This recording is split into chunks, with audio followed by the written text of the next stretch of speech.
Direction l'Amérique du Sud à présent. En Bolivie, le président Rodrigo Paz Pereira a annoncé qu'il allait réduire son salaire de moitié, de 50%. Il a aussi remanié son gouvernement, mais cela n'a pas calmé la colère des manifestants qui réclament toujours des augmentations de salaire et qui accusent les autorités d'avoir distribué une essence de mauvaise qualité qui aurait endommagé des milliers de moteurs de voitures. Les précisions d'Alice Dubernet. Les Boliviens manquent de tout.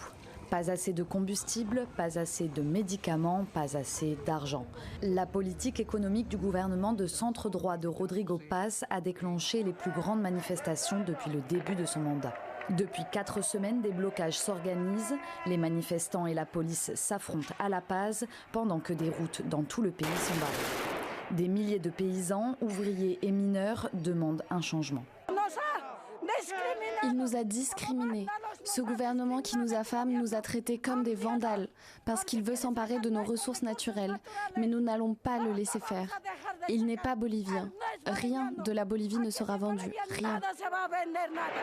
La Bolivie n'avait jamais été aussi instable économiquement depuis ces 40 dernières années. Et pourtant, elle possède une des plus grandes réserves de lithium au monde.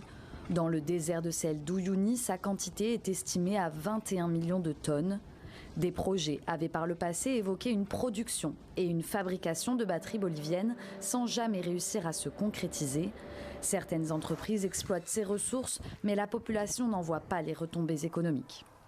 Nous nous exprimons concrètement en tant que travailleurs salariés du pays, parce que le gouvernement central est en train de préparer, voire d'accélérer des mesures visant à décréter l'état de siège. Une grande partie des manifestants demandent désormais la démission pure et simple du président Rodrigo Paz, élu depuis seulement 6 mois. Il a de son côté jugé dangereux les blocages et cherche le dialogue. Je vous informe que moi, président, et avec mes ministres, nous avons pris la décision de diviser nos salaires par 2 pour faire un compromis et soutenir l'effort national.